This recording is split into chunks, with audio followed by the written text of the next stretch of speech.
We fucked up, but we can come back.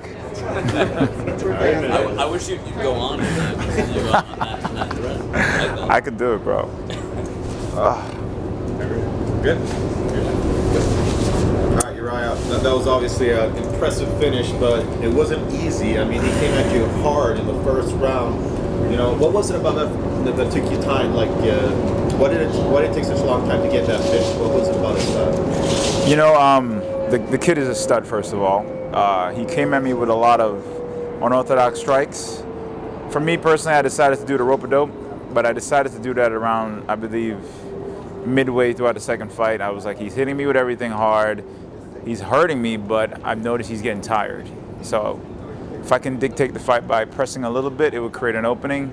And the third round, you know, I did that and it happened. But even prior to that, he was really good. I just couldn't find the footing. My rhythm was off. I was like, what's going on with my footing and everything?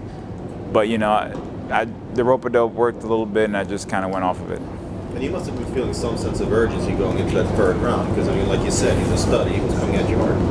Yeah, there was definitely urgency. I heard my coaches yelling at me, but, you know, I had some demons in my head, some personal stuff that was going on, and my hand was on the gun, but for some reason I couldn't pull the trigger. I felt like I needed to press forward to pull that trigger.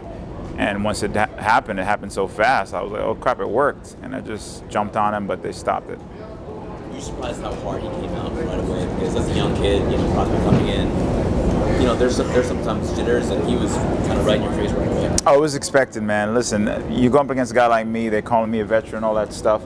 It was expected. If he can take my confidence away, and we all know in fighting, it's all about that mindset. He was trying to do that.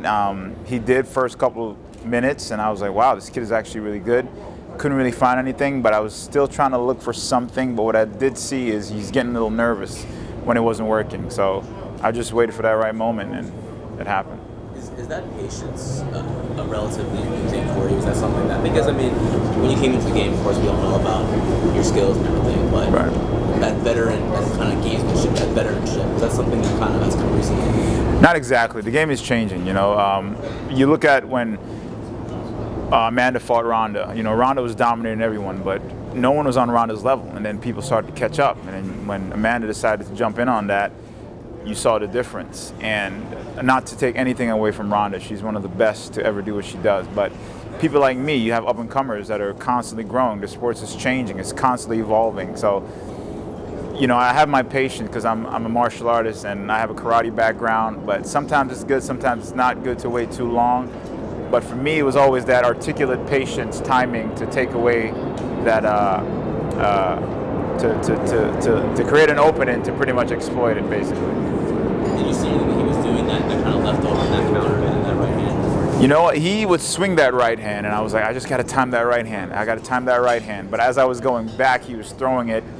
And I worked a lot of balance techniques. You know, for me, I work on throwing any technique from off balance. That way I can still keep my power.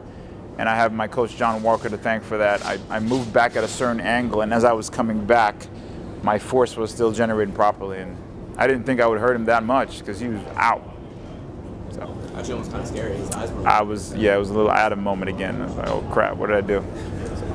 You had a moment afterwards where you walked over to the cage immediately after and you could see a lot of emotion on your face. You talked a little bit in your post-fight speech, or was it more about just being able to deal with the adversity in that particular fight and you came from behind? What was going through your mind immediately after that fight? It was definitely adversity, man. Between the hiccup that happened this week, I became a professional about it. You know, it happens. I said, you know what? In the sport of mixed martial arts, something's going to go wrong that you don't expect, so I have to readjust. You know, if someone's outboxing me, maybe I should take him down or kick him in the leg. But, you know, I was going through some personal stuff with families, and when that happened, it just came out because I was fighting for more than myself. You know, I was fighting for my sister, I was fighting for my mom. You know, I didn't talk about it because I didn't want any sympathy. You know, I knew what I had to do, and I used it motivation. My sister wrote a song called Keep Standing. That's why I walked out to it. And she said she was inspired to write that song when I broke my toe. But the funny thing is I'm inspired by that song to fight. So it worked so perfectly for us. And, you know, she accomplished so much in her life. She's married with kids. And we've seen people that go through depression, like someone like Robin Williams, where you've never thought in a million years someone like that who's so happy And when something like that happened, I'm like, oh, that sucks. But when it's happening to someone I care about, it was like, wow, it's really real. And people are really going through this. So when I saw my sister was going through that, I felt like I had to be some kind of positive reinforcement to let her know that, hey, I failed so much on probably the biggest stage in the world, and everyone gets to see me do it. Not everyone gets to see people fail, but everyone gets to see me do it. So if everyone sees me do it and I keep standing, it's a reminder to say, hey, you got to keep standing too, because I haven't figured out a way how to quit. Did you have a chance to talk to your sister after the fight? I haven't spoken to her yet. You know,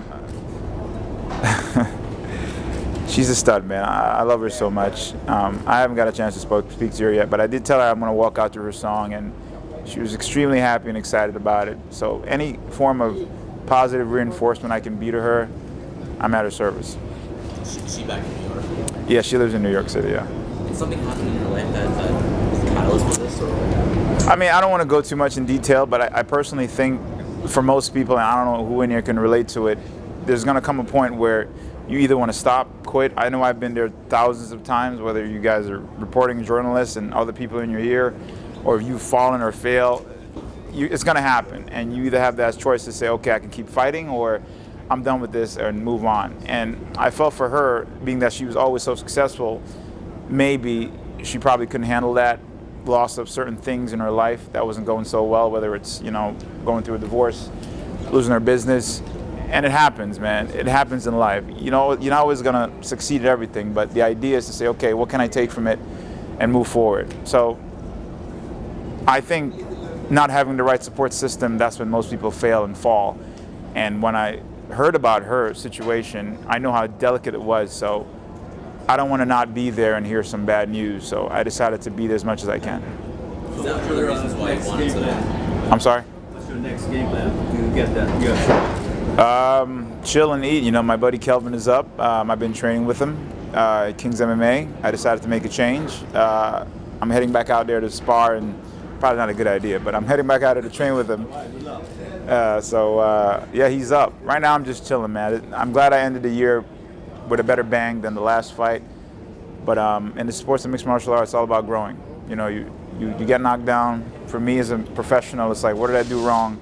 How can I resuscitate and just get better? That's it. That's the spirit of warrior, bro. Thank you. Thank you. Can you sing a song for us? What? I can't sing a song right now. I can do voiceovers, but I can't sing. All right, guys. Problem. Thank you. Thank you, guys.